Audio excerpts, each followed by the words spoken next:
تو بیسیکلی یہاں تک کیا بات ہو رہی ہے کہ اللہ تعالیٰ نے کہا کہ ان لوگوں کے اوپر کوئی گناہ نہیں جو وہ پہلے کھا پی چکے. ٹھیک ہے, وہ شراب کی حرمت کی کیونکہ بات چل رہی تھی نا, اور یہ ان ناپاک چیزوں میں. تو جو پہلے ہو چکا وہ اب ایمان والوں کے اوپر, کیونکہ وہ ایمان لے آئے ہیں, انہوں نے نیک عمل کرنے شروع کر دی ہیں, تو پہلے جو گزر چکا سو گزر چکا. اب چونکہ وہ انہوں نے تقوی اختیار کیا اور انہوں نے اچھے عمل کیے, تو ان کے اوپر کوئی گناہ نہیں ہوگا. یہاں تک ایک حصہ. آگے دیکھیے, ثم اتقوا وآمنوا, پھر انہوں نے تقوی کیا اور ایمان لائے. دوسری دفعہ تقوی کا ذکر. پھر دیکھیے, ثم اتقوا واحسنوا, پھر انہوں نے تقوی کیا اور انہوں نے احسان کی روش اختیار کی. واللہ یحب المحسنین, اور اللہ احسان کرنے والوں کو پسند کرتا ہے. تو 3 دفعہ تقوی کا ذکر آیا ہے اس آیت کے اندر.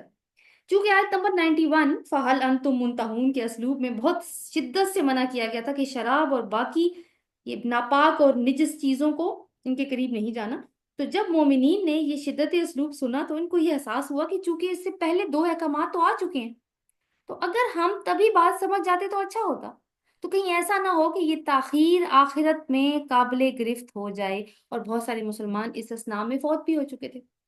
تو اس آیت کے حصے میں ان کی اس تشویش کو دور کیا گیا ہے کہ اللہ کی ہاں اس چیز کی پوچھ گچھ نہیں ہوگی جو پہلے ہو چکا.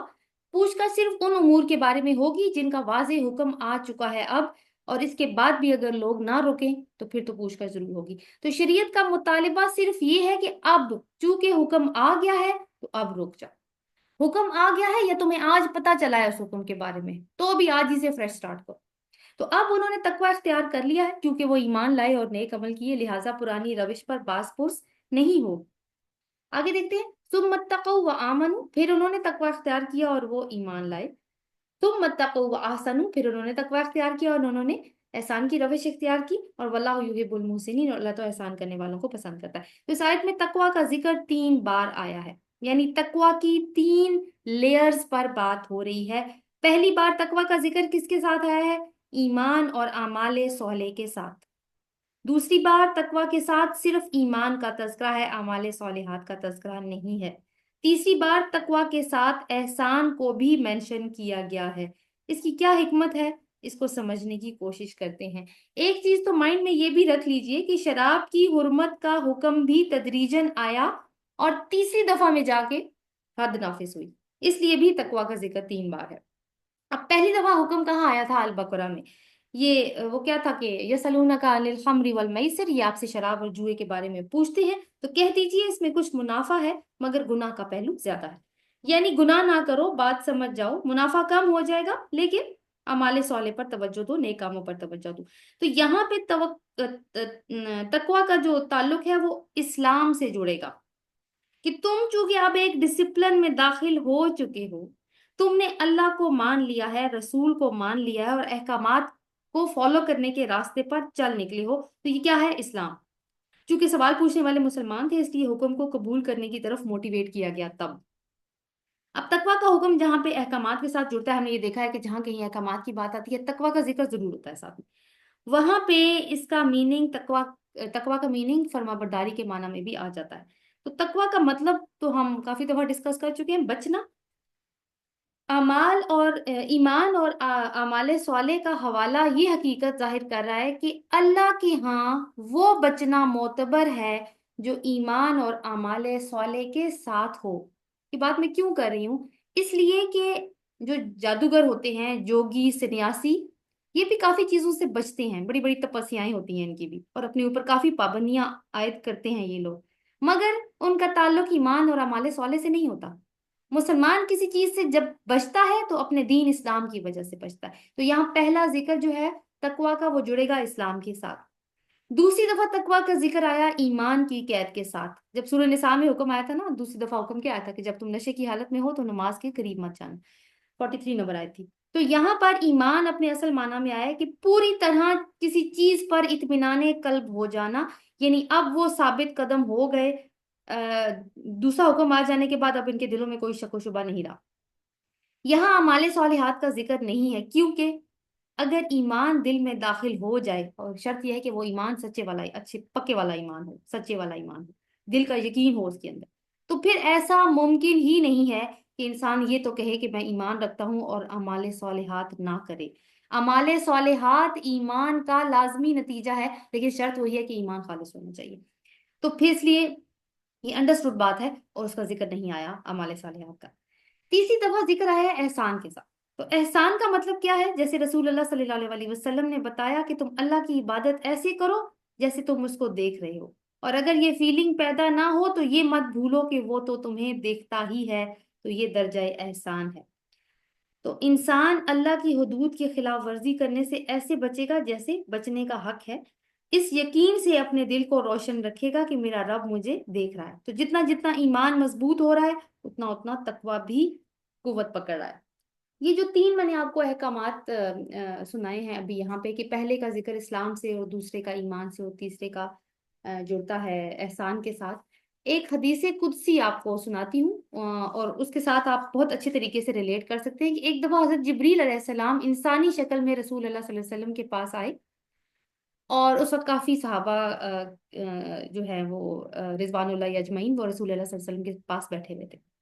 تو انہوں نے آ کے نا آپ سے کچھ سوالات پوچھے تھے، اور وہ سوالات میں پہلا سوال یہ تھا کہ یا رسول اللہ یہ بتائیے کہ اسلام کیا ہے. تو رسول اللہ صلی اللہ علیہ وسلم نے کیا کہا تھا؟ اسلام یہ ہے کہ تم اس بات کی گواہی دو کہ اللہ ایک ہے، محمد صلی اللہ علیہ وسلم اس کے رسول ہیں، نماز قائم کرو، رمضان کے روزے رکھو، زکوٰۃ ادا کرو اور حج کرو. تو یہ اسلام کی ڈیفینیشن ہے. یعنی کہ تم نے یہ گواہی دے دی کہ اللہ اور اس کے رسول پہ میں ان کو مان گیا، اور اس کے بعد کچھ نیک اعمال کا ذکر ہے. سملرلی ایسے ہی ہوا نا پہلی دفعہ تقویٰ کے ساتھ، کہ اسلام ہی کی بات ہوئی کہ تم نے مان لیا اللہ ایک ہے، رسول محمد صلی اللہ علیہ وسلم اس کے رسول ہیں، اور اس کے بعد جو نیک اعمال ہیں ان کا ذکر ہے. دوسری دفعہ انہوں نے پوچھا دوسرا سوال کہ یا رسول اللہ یہ بتائیے کہ ایمان کیا ہے. تو رسول اللہ صلی اللہ علیہ وسلم نے بتایا کہ ایمان دل کا یقین ہے. یعنی ایمان کس پہ لانا ہے؟ دل کے یقین کے ساتھ، اللہ پر، یوم آخر پر، رسولوں پر، فرشتوں پر، کتابوں پر، اور تقدیر کی اچھائی یا برائی پر. تو آپ دیکھیں کہ یہاں پہ اس کا تعلق دل کے یقین یعنی قلبی اطمینان کے ساتھ جڑا ہے، اس لیے اعمال صالحات کا ذکر نہیں ہوا. اور تیسرا سوال ان کا یہ تھا کہ یا رسول اللہ یہ بتائیے کہ احسان کیا ہے. تو میں نے اس کو بتا دیا اس کو، جیسے آپ کو ابھی میں نے بات بتائی کہ احسان کا مطلب کیا ہے. رسول صلی اللہ علیہ وسلم نے جو بتایا کہ تم اللہ کی عبادت ایسے کرو جیسے تم اس کو دیکھ رہے ہو، اور اگر یہ فیلنگ پیدا نہ ہو تو یہ مت بھولو کہ وہ تو تمہیں دیکھتا ہی ہے. اب تقویٰ جو ہے نا، کیونکہ تقویٰ 3 لیئرز کے اندر ہے، تو تقویٰ احکامات کے پیچھے کی روح ہے. اگر روح مر جائے تو جس طرح یہودیوں نے دین کے نام پہ ظلم و ستم کرنے شروع کر دیے تھے، پھر وہی حال ہوتا ہے، پھر دین مذاق بن کے رہ جاتا ہے. تو اس آیت میں تقویٰ کا تذکرہ 3 دفعہ کر کے ایک مومن جو شعوری سفر طے کرتا ہے اس کی 3 سیڑھیوں کی طرف نشاندہی کی گئی ہے. کہ پہلے وہ اسلام میں آیا، پھر ایمان کی سیڑھی پر چڑھا، اور آخر میں درجہ احسان پر فائز ہوا. اور آخر میں اللہ تعالیٰ نے فرما دیا کہ واللہ یحب المحسنین، کہ اللہ کن لوگوں کو پسند کرتا ہے جو احسان کی روش اختیار کرتے ہیں، جو درجہ احسان پر جا کر اپنے احکامات بجا لاتے ہیں. لیکن اس کے پیچھے کی روح بھی تقویٰ ہی ہے. تو ہم دیکھ رہے ہیں کہ تقویٰ کی تکرار قرآن پاک میں بار بار آ رہی ہے، جو کہ اس کی اہمیت کی طرف بھی اشارہ کر رہی ہے. اور احسان کی روش کے بارے میں آپ نے اہل نصارہ کے بارے میں بھی پڑھا تھا، جن کی شہادت ہم نے پچھلے لیسن میں پڑھی تھی. آیت نمبر 94 دیکھیے، یا ایھا الذین آمنوا لیبلونکم اللہ بشیء من الصید. اے لوگو جو ایمان لائے ہو، اللہ البتہ ضرور تمہاری آزمائش کرے گا شکار میں سے ایک چیز کے ساتھ. تنالہ ایدیکم ورماحکم، پالیں گے اسے تمہارے ہاتھ اور تمہارے نیزے. لیعلم اللہ من یخافہ بالغیب، تاکہ اللہ جان لے کہ کون اس سے غائبانہ طور پر ڈرتا ہے. دیکھیے تفسیر تو آپ سن ہی رہے ہوتے ہیں، لیکن آیت کا جو ہوتی ہے نا ٹیکسٹ یا پھر اس کا جو ترجمہ ہوتا ہے، کیونکہ ابھی ہمیں عربی اس سے نہیں آتی، تو ترجمے پہ خاص فوکس دیا کریں کہ مینلی کون سے وہ مین پوائنٹس ہیں جو ہم ڈسکس کریں گے.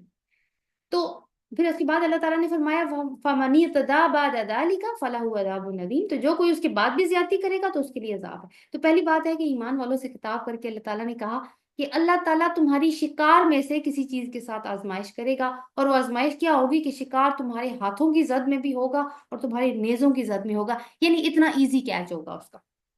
اور یہ اللہ تمہاری آزمائش کیوں کرے گا یہ بھی ہم دیکھیں گے، تاکہ وہ جانے کہ تم میں سے کون اسے غائبانہ ڈرتا ہے. اچھا جی، اب ایک چیز بڑی خوبصورت ہے یہاں پہ نوٹ کرنے والی، کہ اوپر کی آیت ختم ہوئی ہے محسنین کے ساتھ، یعنی درجہ احسان کے اوپر ختم ہوئی ہے، تو درجہ احسان کے ساتھ آزمائش ضرور جڑتی ہے. اب آپ دیکھیں کہ وہ آیت ختم ہوئی احسان کے ساتھ، اگلی آیت میں آزمائش کا ذکر آ گیا. اور جہاں تک میری ناقص عقل اور بلکہ یوں کہنا چاہیے کہ علم کا تعلق ہے، احسان کے بعد قرآن میں آزمائش کا ذکر ضرور آتا ہے. جیسے کہ یہاں پر آیا، ابھی آپ نے دیکھا سورہ، میں ایک دو آپ کو ایگزامپلس اور کوٹ کرتی ہوں قرآن پاک میں سے، سورہ یوسف کی آیت نمبر 22 ہے۔ ابھی میں دو آیات آپ کے سامنے کوٹ کروں گی، ایک سورہ یوسف کی آیت نمبر 22 اور ایک سورہ قصص کی آیت نمبر 14۔ چھوٹی چھوٹی آیات ہیں، آپ نے بس ان کی ورڈنگ، عربک ورڈنگ پہ توجہ دینی ہے، ان کے ترجمے پہ۔ پہلی آیت ہے سورہ یوسف آیت نمبر 22، وَلَمَّا بَلَغَ أَشُدَّهُ آتَيْنَاهُ حُكْمًا وَعِلْمًا، اور جب وہ اپنی پوری جوانی کو پہنچ گیا تو ہم نے اسے حکمت اور علم عطا کیا۔ وَكَذَلِكَ نَجْزِي الْمُحْسِنِينَ، اور اسی طرح ہم احسان کرنے والوں کو بدلہ دیا کرتے ہیں۔ کس کی بات ہو رہی ہے؟ سورہ یوسف کی کیونکہ آیت ہے تو حضرت یوسف علیہ السلام کی بات ہو رہی ہے کہ جب وہ اپنی جوانی کو پہنچ گیا اور وہ مصر میں عزیز مصر کے محل میں تھے اس وقت، تو ہم نے اسے حکمت اور علم عطا کیا، اور ساتھ ہی کہا کہ ہم احسان کرنے والوں کو بدلہ دیتے۔ ساتھ ہی اگلی آیت پہ آزمائش کا ذکر شروع ہو گیا تھا، اور وہ کیا ذکر تھا؟ جب عزیز کی بیوی نے دروازے بند کر کے حضرت یوسف علیہ السلام کو دعوت گناہ دی تھی، حضرت یوسف علیہ السلام کے لیے آزمائش شروع ہو گئی تھی۔ پھر سورۃ القصص کی آیت نمبر 14، یہ حضرت موسیٰ علیہ السلام کے بارے میں ہے۔ وَلَمَّا بَلَغَ أَشُدَّهُ وَاسْتَوَىٰ آتَيْنَاهُ حُكْمًا وَعِلْمًا، اور جب وہ اپنی پوری جوانی کو پہنچ گیا اور مضبوط ہو گیا تو ہم نے اسے حکمت اور علم عطا کی۔ وَكَذَلِكَ نَجْزِي الْمُحْسِنِينَ، اور ہم اسی طرح احسان کرنے والوں کو بدلہ دیتے ہیں۔ اور ساتھ ہی آیت نمبر 15 سے آزمائش کا سٹارٹ ہو گیا۔ کیا آزمائش تھی؟ جب انہوں نے ایک قبطی کو قتل کر دیا تھا غلطی سے، یعنی ہو گیا تھا وہ ان سے، تو آزمائش وہیں سے شروع ہو گئی تھی موسیٰ علیہ السلام کی۔ اور یہاں پر بھی 93 میں اللہ تعالیٰ نے اپنی پسندیدگی کا اظہار کیا ہے احسان کرنے والوں کے ساتھ جو مومن ہے، اور ساتھ ہی آزمائش۔ تو اللہ ایمان والوں کو کس چیز سے آزمائیں گے؟ اس حکم کے بارے میں۔ کون سا حکم؟ جو المائدہ کی آیت نمبر 1 اور 2 میں آیا ہے، ہم پڑھ چکے ہیں لیکن میں پھر بھی ایز اے ریمائنڈر اس کا ترجمہ آپ کے سامنے رکھ دیتی ہوں۔ اعوذ باللہ من الشیطان الرجیم، آیت نمبر 1 اور 2 المائدہ۔ اے لوگو جو ایمان لائے ہو، عہدوں کی پوری پابندی کرو، تمہارے لیے مویشی کی قسم کے سب جانور حلال کیے گئے ہیں سوائے ان کے جو آگے چل کر تم کو بتائے جائیں گے، لیکن احرام کی حالت میں شکار کو اپنے لیے حلال نہ کر لو، بے شک اللہ جو چاہتا ہے حکم دیتا ہے۔ اے لوگو جو ایمان لائے ہو، شعار اللہ کو بے حرمت نہ کرو، نہ حرام مہینوں میں سے کسی کو حلال کر لو، نہ قربانی کے جانوروں پر دست درازی کرو، نہ ان جانوروں پر ہاتھ ڈالو جن کی گردنوں میں نظر خداوندی کی علامت کے طور پر پٹے پڑے ہوئے ہوں، نہ ان لوگوں کو چھیڑو جو اپنے رب کے فضل اور اس کی خوشنودی کی خاطر مقام محترم کی طرف جا رہے ہوں۔ ہاں، جب احرام کی حالت ختم ہو جائے تو تم شکار کر سکتے ہو۔ اور دیکھو، ایک گروہ نے جس نے تمہارے لیے مسجد حرام کا راستہ بند کر دیا ہے، تو اس پر تمہارا غصہ اتنا تمہیں مشتعل نہ کر دے کہ تم بھی ان کے مقابلے میں ناروا زیادتیاں کرنے لگو۔ نہیں، جو کام تقوی اور خدا ترسی کی ہے ان میں سب سے تعاون کرو، اور جو گناہ اور زیادتی کے کام ہیں ان میں سے کسی سے تعاون نہ کرو۔ اللہ کا تقوی اختیار کرو، اس کی سزا بہت سخت ہے۔ تو یہ دونوں آیات ہم نے پہلے پڑھی ہیں، لیکن ایک مضمون آپ کے سامنے آ گیا ہوگا کہ وہاں پہ بات ہو رہی ہے کہ جب تم پہ ویسے تو مویشی کی قسم کے سارے جانور حلال ہیں، لیکن جب تم حالت احرام میں ہو تو وہی حلال جانور کا شکار تم نہیں کر سکتے، وہ شکار تمہارے اوپر حرام ہے۔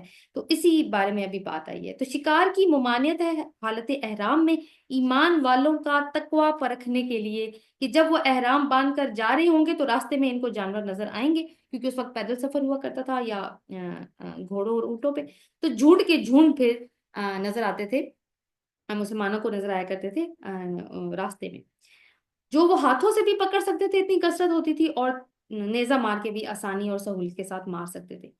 اب آپ اس میں دو باتیں نوٹ کر لیجئے کہ اہل عرب کے لیے شکار ایک تو بڑا ہی مرغوب مشغلہ تھا، دوسری بات یہ ہے کہ صحرائی علاقہ ہونے کی وجہ سے کھانے پینے کی کمی تھی، تو لوگوں کا انحصار کافی حد تک شکار کے اوپر ہوا کرتا تھا کھانے پینے کو لے کر۔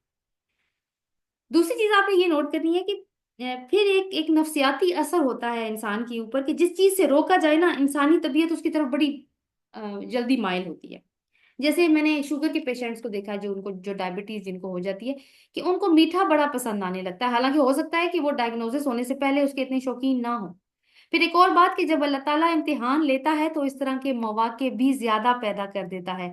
ایسی ہی ایک سچویشن ہم پڑھ چکے ہیں اصحاب سبت کے بارے میں، کہ ہفتے والے دن بنی اسرائیل کو مچھلیاں پکڑنے سے منع کیا گیا تھا، یعنی دنیا کا کوئی کام بھی نہیں کرنا نا، تو وہ مچھیرے تھے چونکہ۔ تو اب کیا ہوتا تھا اس دن کہ مچھلیاں سمندر کی سطح پہ آ کے جمپ لگایا کرتی تھیں، اور بہت زیادہ تعداد میں ہوتی تھی، کھیل کود کرتی تھی، تو وہ ان کے لیے ایک دعوت نظارہ ہوتا تھا کہ ہم ان مچھلیوں کو کیوں نہیں پکڑ سکتے۔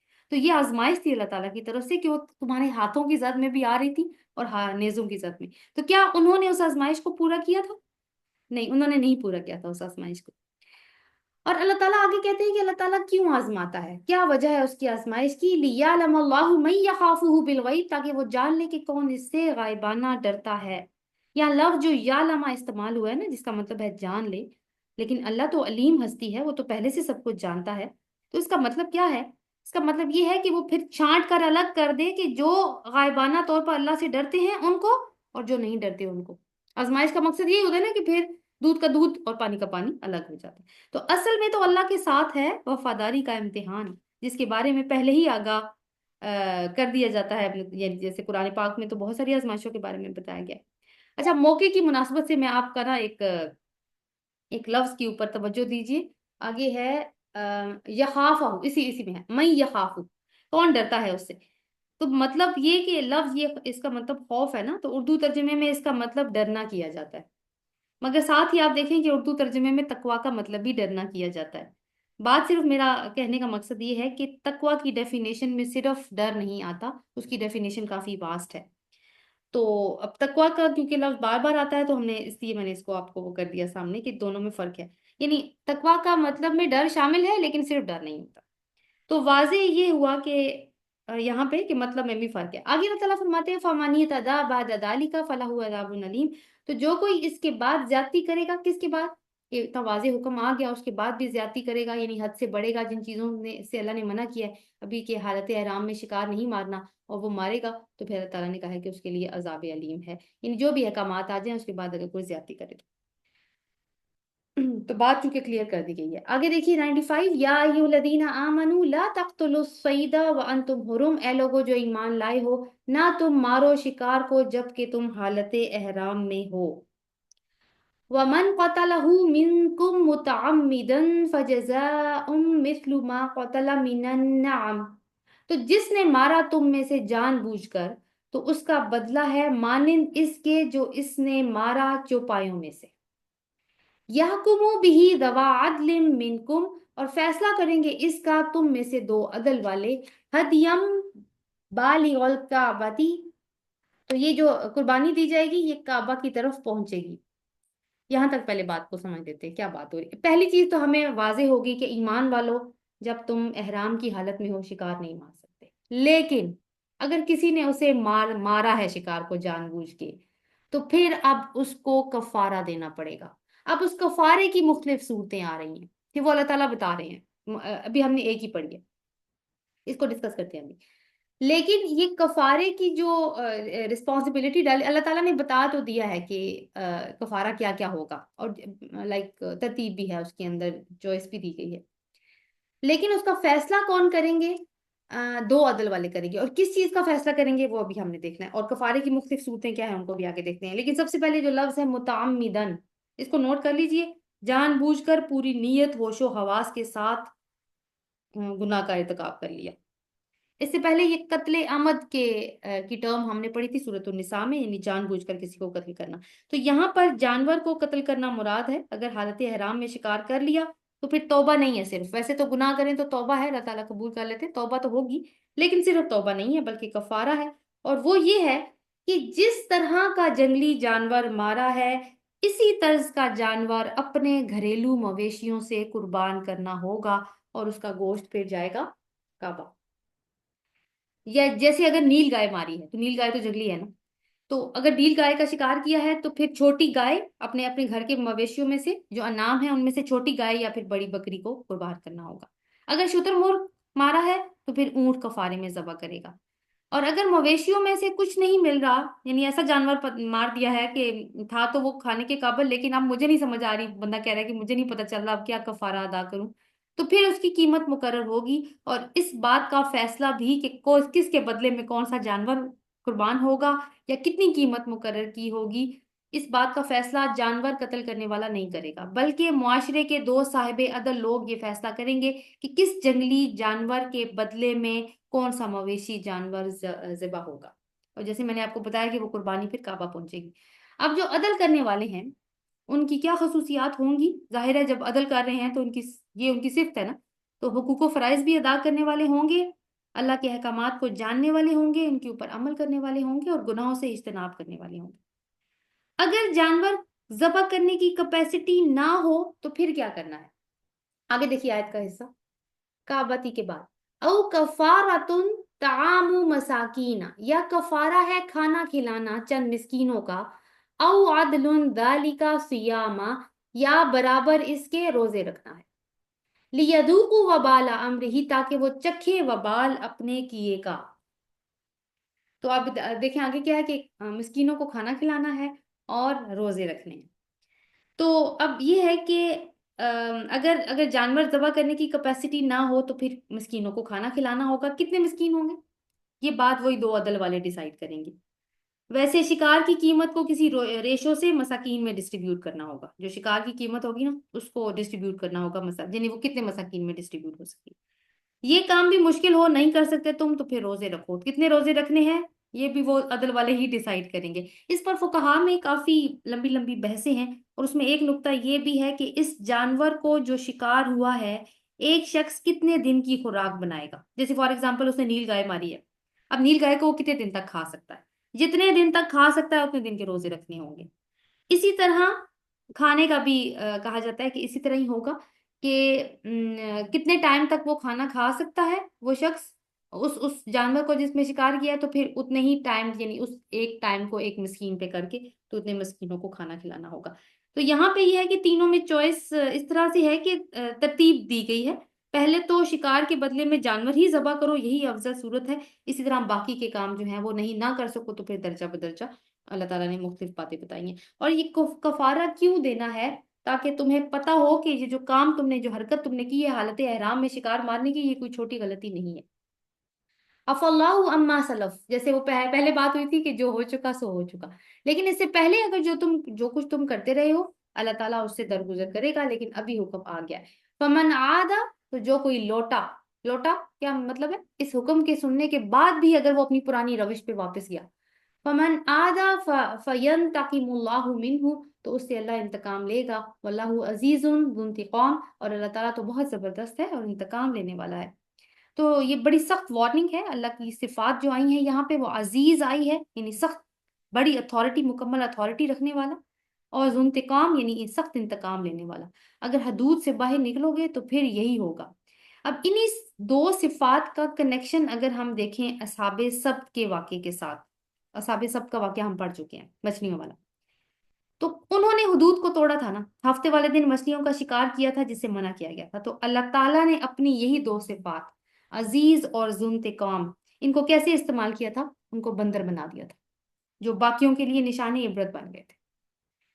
آگے دیکھتے ہیں، احلا، حلال کیا گیا، لکم تمہارے لیے، صید البحری و طعام، سمندر کا شکار اور اس کا کھانا، متاع لکم وللسیارہ، فائدہ مند ہے تمہارے لیے اور قافلے کے لیے، وحرما، اور حرام کیا گیا، علیکم صید البر ما دمتم حرما، تم پر خشکی کا شکار حرام کیا گیا جب تک تم حالت احرام میں ہو، واتقوا اللہ، اور اللہ کا تقوی اختیار کرو، الذی، وہ جو، الیہ، طرف اس کے، تحشرون، تم اکٹھے کیے جاؤ گے۔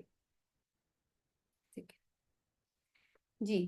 تو اب یہ ہے کہ احرام کی حالت میں کون سے شکار کی اجازت ہے اور کون سے کی نہیں ہے۔ جس کی نہیں ہے وہ تو ہم پڑھ چکے ہیں، لیکن اللہ تعالیٰ نے یہاں پہ اجازت دی ہے، چونکہ مختلف طریقے سے سفر ہوتا ہے، یعنی پہلے زمانے میں تو بحری سفر بھی ہوا کرتے تھے، پیدل بھی لوگ جایا کرتے تھے، اب تو اور حالات ہیں، لیکن دیکھیں دنیا جس طریقے سے بدل رہی ہے نا، جس طریقے سے حالات بدل رہے ہیں، کوئی پتہ نہیں کہ وہ حالات پہلے بھی واپس آ جائے۔ تو قرآن کا حکم تو چونکہ آفاقی ہے، ہمیشہ کے لیے ہے، تو اگر تو اللہ تعالیٰ نے کہا کہ تم سمندر سے ٹریول کر کے کعبہ کی طرف جا رہے ہو، تم حالت احرام میں ہو، تو پھر تم سمندر کا شکار پکڑ کے کھا سکتے ہو، اور اس کو اپنے قافلے کے لیے سنبھال کے بھی رکھ سکتے ہو کہ آگے جا کے بھی کھا لے۔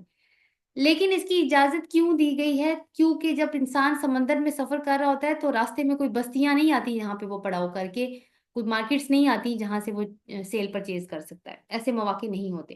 لیکن خشکی پر جب سفر کر رہے ہوتے ہیں تو یہ مواقع ہوتے ہیں۔ ظاہر انسان جب خشکی میں پہلے بھی سفر کیا کرتے تھے تو وہیں پڑاؤ ڈالا کرتے تھے جہاں پہ آبادیاں ہوا کرتی تھی، اور آبادیوں میں مارکیٹ پلیسز ہوتی ہیں، پہلے بھی ہوتی تھی، تو وہاں پہ خرید و فروخت ہو سکتی ہے، ممکن ہے۔ تو انسان کے یہ نہیں کہ اس کو سزا دینے کی بات کی گئی ہے، لیکن یہ ہے کہ ظاہر ہے کہ احرام کی حالت میں پابندیاں تو ہوتی ہی ہوتی ہیں۔ تو اس میں بتایا گیا کہ تم جب تک احرام کی حالت میں ہو تب تک تم شکار نہیں کر سکتے خشکی کا، ہاں احرام کی حالت سے باہر نکل جاؤ پھر اجازت ہے۔ اور پھر آخر میں کہا کہ وتقوا اللہ، اور تقوی کا پھر سبق یاد کروایا، اور یہ بھی کہہ دیا کہ اللہ ہی کی طرف تم اکٹھے کیے جاؤ گے، ٹھیک۔ اوپر کیا کہا ہے؟ اللہ زبردست ہے، انتقام لینے والا ہے، یہ کہا ہے نا آیت نمبر 95 میں۔ یہاں یہ بات نہیں کی کہ وہ زبردست ہے، انتقام لینے والا ہے۔ یہاں پہ تقوی کی بات کی، تھوڑا سا ایک نرم حکم دے کے ساتھ میں یہ بھی کہا ہے کہ دیکھو آخر میں آنا تم نے اسی رب کے پاس ہے جو یہ سارے احکامات دے رہا ہے، اور ظاہر ہے کہ جواب داری ضرور ہوگی۔ آیت نمبر 97 یہ بھی کافی اہم آیت ہے، اور اس کو بھی سمجھنے کی ضرورت ہے۔ جعل اللہ الکعبۃ البیت الحرام قیاما للناس والشہر الحرام والہدی والقلائد، اور اور نہیں ہے اس میں، سوری، اللہ نے کعبہ کو حرمت والا گھر بنایا، یعنی اللہ نے کعبہ کو یوں کہنا چاہیے، اللہ نے کعبہ کو جو حرمت والا گھر ہے لوگوں کے لیے قیام کا ذریعہ بنایا۔ اللہ نے کعبہ کو جو حرمت والا گھر ہے لوگوں کے لیے قیام کا ذریعہ بنایا۔ اب اس قیام کے ذریعے کا کیا مطلب ہے یہ ہم دیکھیں گے۔ اور کس کس چیز کو قیام کا ذریعہ بنایا؟ والشہر الحرام، اور ماہ حرام کو، یعنی حرمت کے جو مہینے ہیں 4 ان کو، والہدیہ اور قربانی کو، والقلائد اور پٹے والے جانوروں کو۔ یہ ساری چیزیں تو اللہ تعالیٰ نے بتا دی کہ اللہ تعالیٰ نے ان کو قیام کا ذریعہ بنایا ہے لوگوں کے لیے۔ لیکن جو اگلا حکم آ رہا ہے اس کو سمجھنا ضروری ہے، اس کا پہلے کے ساتھ کیا لنک ہوگا اس کو بھی۔ ذالک، یہ، لتعلموا، تاکہ تم جان لو، ان اللہ یعلم ما فی السماوات و ما فی الارض، تاکہ تم جان لو کہ بے شک اللہ وہ کچھ جانتا ہے جو کچھ آسمانوں میں ہے اور جو کچھ زمین میں ہے، وَأَنَّ اللَّهَ بِكُلِّ شَيْءٍ عَلِيمٌ، اور بے شک اللہ ہر چیز کو خوب جاننے والا ہے۔ تو ایک تو قیام کا ذریعہ بنایا ان 2 چیزوں کو جس کے بارے میں بات ہوئی، اور پھر اللہ تعالیٰ کے علم کی بات آئی تو کیا کنیکشن ہے اس کو بھی ہم دیکھیں گے۔ تو سب سے پہلے ہم پہلے 2 پوائنٹ دیکھتے ہیں کہ کعبہ حرمت والا گھر ہے، اللہ تعالیٰ نے اس کو اور حرمت کے مہینوں کو اور قربانی والے اور پٹے والے جانوروں کو لوگوں کے لیے قیام کا ذریعہ بنایا ہے، اور وہ قیام کا ذریعہ بنایا ہے کیسے یہ دیکھیں گے۔ تو عرب میں جو سینٹرل پوزیشن حاصل ہے وہ کس کو حاصل ہے؟ خانہ کعبہ کو۔ تو خانہ کعبہ تو بہت زیادہ، یعنی ابھی کی تو نہیں، بہت شروع سے یہ موجود ہے کعبہ کے عرب کے اندر، اور اس کی حیثیت صرف ایک عبادت گاہ جیسی نہیں تھی، بلکہ اس کی اپنی ایک سینٹرالٹی تھی، ایک مرکزیت تھی، اور اپنے تقدس کی وجہ سے یہ پورے ملک میں معاشی اور تمدنی زندگی کا سہارا بنا ہوا تھا، کیونکہ حج اور عمرے کے لیے سارا ملک اسی طرف کھینچ کے آتا تھا۔ جب لوگ آتے تھے تو اجتماع ہوتا تھا، جب لوگ آ رہے ہیں مختلف علاقوں سے تو کیا ہے کہ ایک یونٹی کا رشتہ پیدا ہوتا تھا، ایک، یعنی آپس میں لوگ گھلتے ملتے تھے، ایک دوسرے سے بات چیت کرتے تھے، شاعری کے مقابلے ہوتے تھے آپس میں، تو لوگوں کو باہم ایک دوسرے سے جاننے کا موقع ملتا تھا، اور سوشل ریلیشن شپس بڑھتے تھے ان کے۔ اور پھر اس کے بعد یہ ہے کہ کیونکہ عرب میں ویسے تو انتشار رہتا تھا، زیادہ تر انتشار کا ہی شکار رہتے تھے یہ لوگ، لیکن ان خاص اوقات کے اندر، ان خاص دنوں میں جو حرمت کے مہینے تھے اور جو ظاہر ہے کہ عمرے اور حج کے دن بھی تھے، ان میں یہ ایکٹیویٹی ان کے ہاں بڑھ جاتی تھی تو امن ہو جاتا تھا۔ پھر دیکھیے کہ ساتھ ساتھ کیا ہوتا تھا کہ کیونکہ لوگ آ رہے ہیں وہاں پہ ان کے ملک میں، تو تجارتی لین دین بھی جو ہے وہ بڑھتا تھا، تو اس سے کیا ہوتا تھا کہ سارے ملک کی جو معاشی ضروریات ہیں وہ پوری ہو جاتی تھی۔ تو حرام مہینوں کی وجہ، یہ تو کعبہ کا فائدہ ہو رہا تھا، اور حرام حرمت کے مہینوں کی وجہ سے عربوں کو سال کا 1/4 حصہ، یعنی سال کے 12 مہینے اور 4 مہینے حرمت کے ہوتے تھے، تو چوتھا حصہ ان کو ایک امن کا پیریڈ مل جاتا تھا، اور یہی وہ زمانہ ہوتا تھا کہ جب ان کے قافلے ملک کے ایک سرے سے دوسرے سرے تک ٹریول کرتے تھے، آتے جاتے تھے، اور کوئی ان کو کوئی غارت زنی قط و غارت زنی نہیں ہوتی تھی جو کہ عام حالات میں ہوا کرتی تھی، کیونکہ بدامنی بہت زیادہ تھی۔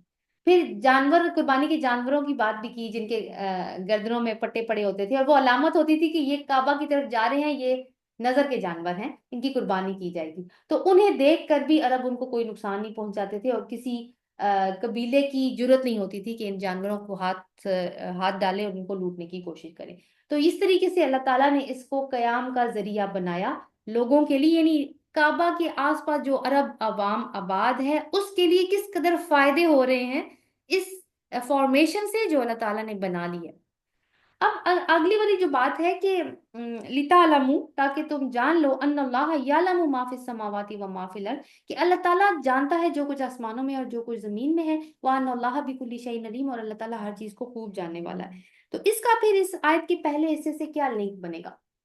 تو لنک یہ بنے گا کہ تم ذرا اس انتظام کی طرف غور سے دیکھو جو ابھی جس کے بارے میں نشاندہی کی گئی کہ کس طریقے سے اللہ تعالیٰ نے تمہاری ضروریات کا خیال رکھا، تمہارے تمہیں خود اپنے ملک میں سے جس طریقے سے تمہاری یہ جو سوشل لائف چل رہی ہے، جس طریقے سے تمہاری اکانومک لائف اکانومی چل رہی ہے، اسی سے یہ تمہیں شہادت مل جائے گی کہ اللہ تعالیٰ اپنی مخلوق کی بھلائی کے لیے اور اس کی ضروریات کو پورا کرنے کے لیے کتنا گہرا علم رکھتا ہے، اور کیسے اس کی ضروریات کو پورا کرنے کا مکمل انتظام کرتا ہے۔ اور اپنے ایک ایک حکم کے ذریعے اللہ تعالیٰ زندگی کے کتنے کتنے شعبوں کو فائدہ پہنچا رہا ہوتا ہے۔ اب رسول صلی اللہ علیہ وسلم کے آنے سے پہلے تو سینکڑوں برس سے یہ علاقہ بدامنی کا شکار تھا، لوگوں کو خود پتہ نہیں تھا کہ ہمارے مفاد میں کون سی چیز اچھی ہے، یہ تو اپنے آپ کو تباہ کرنے پہ تلے ہوئے تھے، بات بات پہ تلواریں نکال کے کھڑے ہو جاتے تھے۔ مگر اللہ تعالیٰ کہہ رہے ہیں کہ وہ تمہاری ضرورتوں کو جانتا تھا، تب بھی اس نے صرف ایک کعبہ کی مرکزیت قائم کر کے تمہارے لیے وہ انتظام کر لیا جس کے لیے تمہارا قومی تشخص بھی برقرار رہا اور تمہاری زندگی کی ضروریات بھی پوری ہوتی رہی۔ تو تم باقی چیزوں کو چھوڑ کر صرف اسی ایک بات کی طرف دھیان دیتے ہو نا، تو تمہیں یقین ہو جائے گا کہ اللہ تعالیٰ نے تمہیں جو بھی احکامات دیے ان کی پابندی تمہاری اپنی بھلائی کے لیے ہے، اور تمہارے لیے اس میں ایسی ایسی مصلحتیں چھپی ہوئی ہیں جن کو نہ تو تم خود سمجھ سکتے ہو، اور نہ ہی جو تمہارے پرابلمز جو تمہیں ہو سکتے تھے اگر خانہ کعبہ یہاں نہ ہوتا، اور جو پرابلمز تمہیں اس بے آب و گیا وادی میں، اس صحرا والی وادی میں تمہیں پیش آتے، تمہیں تو اس کا اندازہ بھی نہیں تھا کہ تم کس طریقے سے پھر اپنے پرابلمز کو سالو کرتے۔ تو یہ اللہ تعالیٰ کے علم کی وجہ سے ہے کہ وہ کس طریقے کے احکامات دیتا ہے، اور کس طریقے سے اس نے اس علاقے کو، یعنی کعبہ کی وجہ سے اور حرمت کے مہینوں اور جانوروں کی وجہ سے لوگوں کے لیے قیام کا ذریعہ بنا دی، یعنی ان کی دینی اور دنیاوی ضروریات کس طرح سے پوری ہونے لگی۔ اگلی آیت دیکھتے ہیں، اعلموا، جان لو، ان اللہ شدید العقاب، کہ بے شک اللہ تعالیٰ سخت سزا دینے والا ہے، وان اللہ، اور بے شک اللہ، غفور الرحیم، وہ معاف کرنے والا ہے، یعنی بہت زیادہ رحم کرنے والا ہے۔ تو اس دھمکی کے ساتھ یہ بتایا جا رہا ہے کہ اپنے کیے کی ذمہ داری ہر شخص کے اپنے کندھے پر ہے، جو گمراہ ہے وہ خود اس کا ذمہ دار ہوگا۔ اور پھر آپ دیکھیں کہ ایک طرح کی ڈانٹ کا انداز ہے، کیونکہ ڈانٹ کا انداز کیوں ہے کہ احکامات بہت واضح کر کے اللہ تعالیٰ یہاں پہ بتا رہے ہیں، اور یہ وہ چیزیں ہیں جو ہم شروع میں بھی المائدہ کے پڑھ کے آئے ہیں، اور اس سے پہلے بھی ہم نے پڑھی، لیکن ابھی پھر احکامات کو دوبارہ سے واضح کیا جا رہا ہے سب کے لیے۔